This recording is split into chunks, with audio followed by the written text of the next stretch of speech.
Olá, meus caros. Aqui é o Corvo. Para as crianças da noite, abordo mais uma vez um filme vampiresco, um verdadeiro clássico. Le Livre Rouge, que ficou conhecido nos Estados Unidos como Daughters of Darkness e no Brasil como Escravas do Desejo. É um filme belga de 1971, dirigido por Harry Kummel. Particularmente, há muitos anos eu não assistia este clássico, e o fiz novamente para agraciar os fãs vampirescos do canal. E é interessante como retornar a ele nunca é uma atividade vazia, visto que a película retrata um tipo de cinema que se mantém atrativo pelos detalhes, pelos pequenos gestos das personagens e nuances textuais.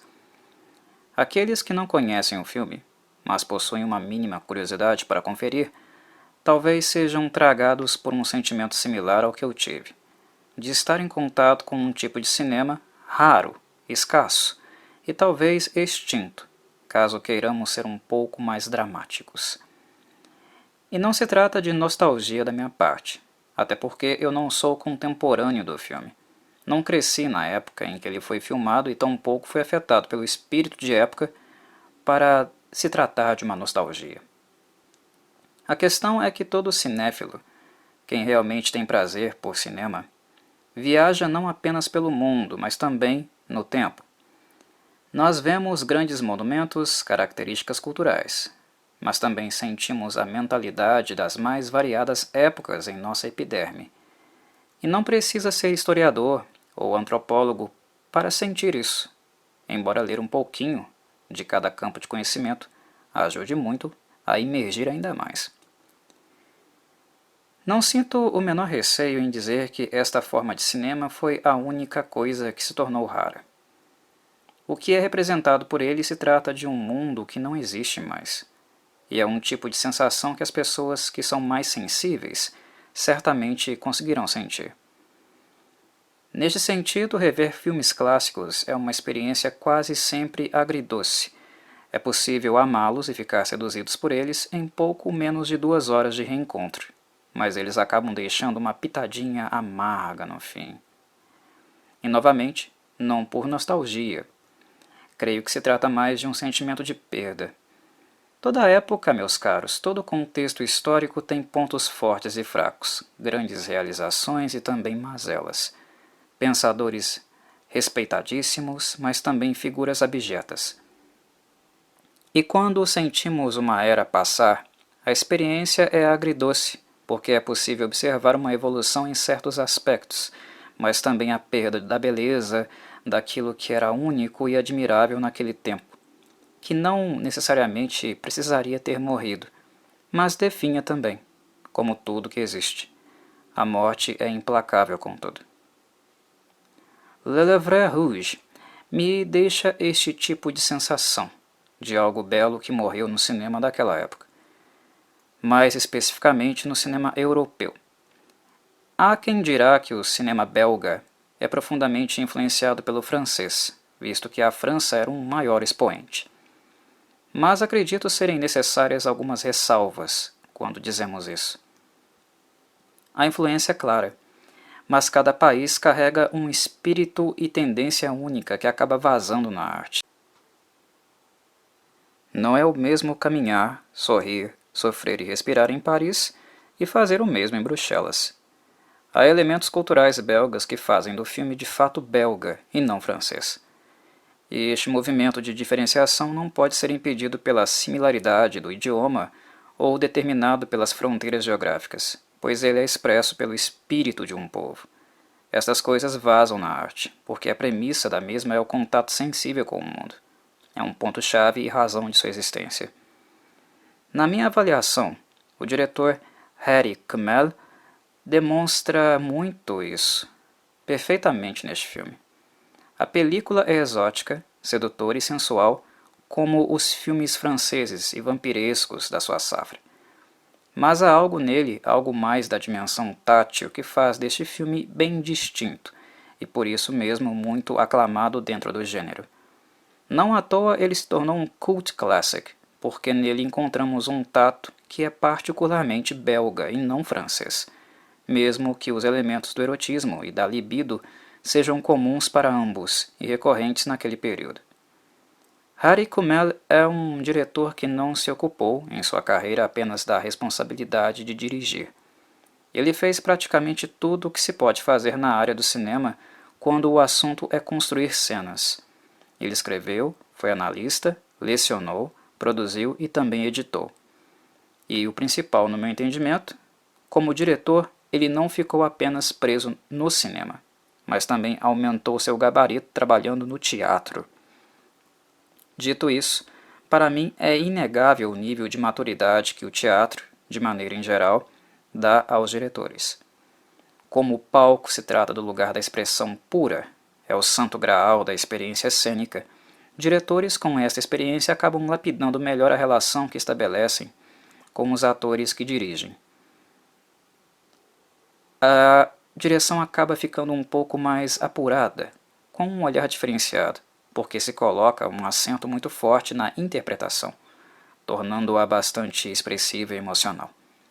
A relação profissional entre direção e elenco acaba recebendo influências qualitativamente superiores quando o diretor desenvolve a capacidade de conduzir cenicamente um ator ou atriz, algo que o teatro, como forma e maneira de se expressar, é capaz de desenvolver muito. E é o que eu vejo acontecendo aqui, neste filme.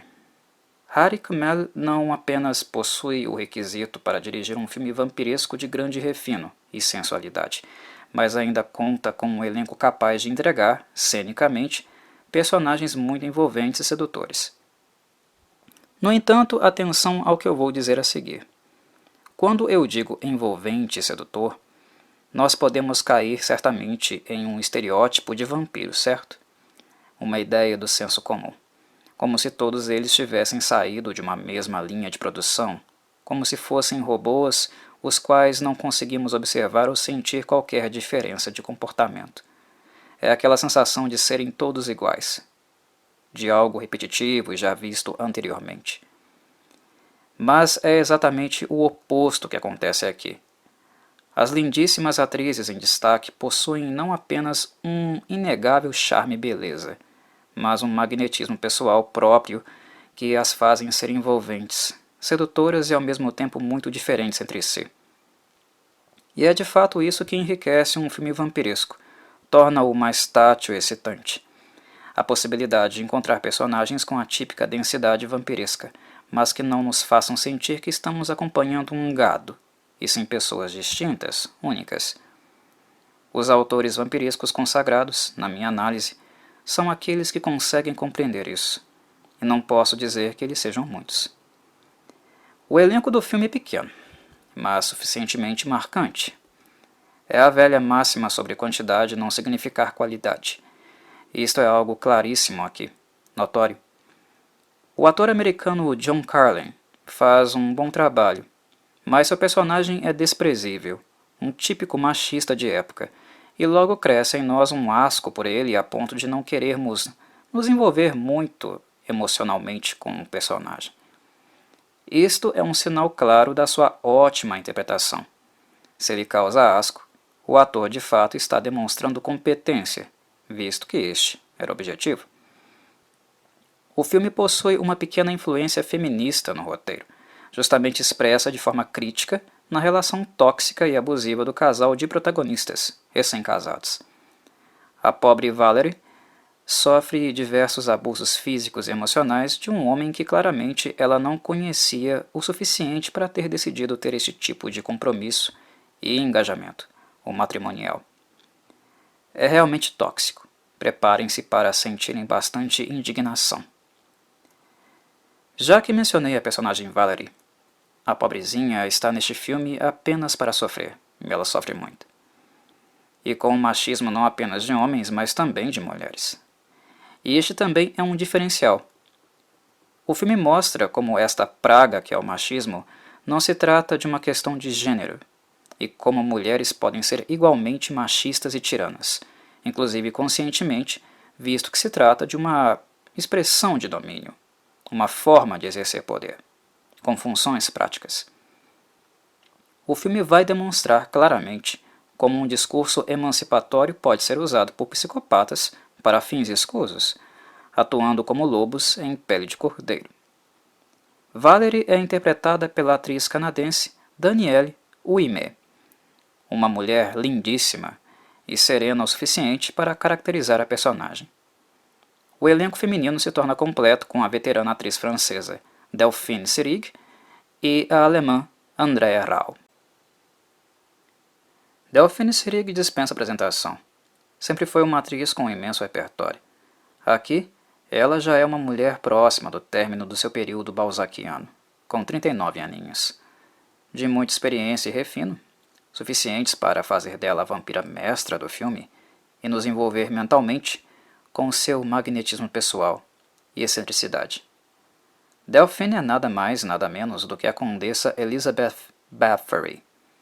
Sim, a húngara que ficou conhecida como a Condessa de Sangue, ou a Condessa Escarlate, que criou uma fama macabra, no século XVI, por assassinar centenas de jovens mulheres para literalmente se banhar em seu sangue. Em sua mente doentia, Elizabeth Bathory acreditava que isso a manteria sempre jovem. A interpretação de Seyrig é simplesmente fenomenal. Ela contém todos os atributos para criar uma personagem realmente intrigante, que não revela totalmente todos os seus atributos e segredos de uma só vez. Quando você acha que já sabe das motivações principais de Bathory, que de cara já coloca os olhos em Valerie e nutre por ela um desejo voraz, muito em breve ela o surpreenderá, fazendo o telespectador refletir se de fato ele conhece realmente o que se passa na mente da condessa. Este é um mérito totalmente de Seyrig. Atraente, exótica e excêntrica, a francesa interpreta uma personagem sedutora e manipulativa, com facilidade para desvelar a intimidade daqueles que a rodeiam e, ao mesmo tempo, se manter turva, o suficiente para que os mesmos tenham dificuldade para ler e interpretar seu comportamento. É como se Bathory possuísse uma aura sobrenatural em volta de si. Ao contrário do que vocês possam estar imaginando, é uma aura que em momento algum se expressa através da agressividade ou brutalidade. É algo bem discreto, de natureza mais hipnótica, como se os personagens masculinos e femininos ficassem entorpecidos por ela. Bathory é acompanhada por uma bela e jovem secretária chamada Ilona, interpretada pela atriz alemã Andrea Rau. Caso ainda não tenham percebido, o filme conta com um elenco de múltipla nacionalidade. Os atores e atrizes possuem linguagem corporal e comportamentos bastante diferentes entre si, e na maneira que vejo, as diferentes origens de cada um é um fator que contribui para isso. Ilona não é apenas a secretária de Bathory. É também sua preferida na intimidade, é claro. O lesbianismo é uma temática recorrente no filme. E sobre este ponto em questão, isto nem era algo novo em filme de vampiros naquela altura, visto que a Hammer Films Production já havia feito alguns filmes com esta temática muito antes de Le Livre Rouge. The Vampire Lovers, de 1970, é um momento clímax nas produções inglesas da Hammer. Creio que eu também trarei este filme para o canal muito em breve. Valerá a pena. Bem, retomando as considerações sobre Ilona, ela não fica nada satisfeita com o interesse repentino da condessa por Valerie, algo não correspondido, obviamente, mas que apenas deixa a monarca ainda mais excitada para fazer investimentos. Ilona é bastante ciumenta, e vocês podem esperar alguns momentos calorosos de represália em virtude disso. Mas até onde vai o interesse de Bathory? É realmente isso que ela deseja de Valerie? O filme se mantém sempre ambíguo, pois, como eu disse, Elizabeth Bathory é uma personagem difícil de ler. Não é muito fácil ter claridade do que ela de fato almeja. Não é fácil nem mesmo para Ilona, que aparentemente convive há anos com ela. Não contarei o filme. Deixo para os interessados conferirem. Não poderia terminar minha fala sem dizer que Le Livre Rouge possui mais alguns elementos que são essenciais para construir toda a ambientação romântica e igualmente desconfortável e asquerosa em alguns momentos. A trilha sonora do filme é sem dúvida um destaque. Hari Kumel optou por cordas, e assim o compositor François Derubé criou músicas majoritariamente em piano e violino. No entanto, há também a presença de teclados aqui, executados com uma tonalidade muito exótica. Ouvimos claramente o uso de uma espécie de sintetizador. Mistura algo sintético com outras tonalidades melódicas naturais. Isso acaba criando uma sensação bastante onírica na trilha sonora como um todo, algo que realmente faz com que sintamos como se estivéssemos sob uma ação hipnótica. É bastante interessante. E Hari Kumel também capricha na escolha do figurinista, pois os trajes usados no filme esbanjam a elegância. Algo curioso em rever filmes antigos através de suas versões remasterizadas, sem dúvida, é o ganho de qualidade visual que eles acabam adquirindo. Este filme tem um figurino com cores muito fortes, marcantes e de bastante impacto visual. Em alguns momentos diria que o figurino é capaz de fascinar tanto quanto a beleza do nu artístico de Danielle Ouimet e Andrea Rau. Elas são mulheres naturalmente lindas, de corpos de beleza não cirúrgica, diferentes da geração músculo e papinha de suplementos que temos atualmente. No entanto, o que eu quero destacar é que há alguns momentos que o figurino surpreende e me encanta na mesma proporção que a beleza delas. As cores são tão vivas e fechadas, compatíveis com o friozinho desta região europeia, que elas também invadem os nossos sentidos. Pelo vestuário, é como se fosse possível sentir até mesmo o aroma do perfume dessas mulheres. É algo realmente impactante. E há uma explicação para isso. Este filme de Hari Kumel também demonstra o quanto ele foi inspirado por tendências de escolas como o surrealismo e o expressionismo, tanto musicalmente quanto visualmente. É algo muitíssimo evidente. Nossos sentidos são desafiados de forma impactante. Não se pretende aqui apenas arranhar a superfície deles, mas deixá-los latejando, um pouquinho que seja. Há uma cena em particular que eu acho encantadora, pelo conceito e forma como ela é retratada. Em um momento mais tardio do filme, Bathory e Valerie estão na praia, em plena madrugada. Valerie está de vestido, com os braços desnudos, e menciona que está com frio. A condessa se aproxima dela, por trás, e a câmera se afasta e passa a filmar ambas de longe. Bathory diz algumas palavras a ela, e então ela abre a capa, dando a impressão, graças ao design do vestuário, da vestimenta, de possuir asas negras de morcego. Logo em seguida, ela as fecha sobre o corpo de Valerie, para aquecê-la.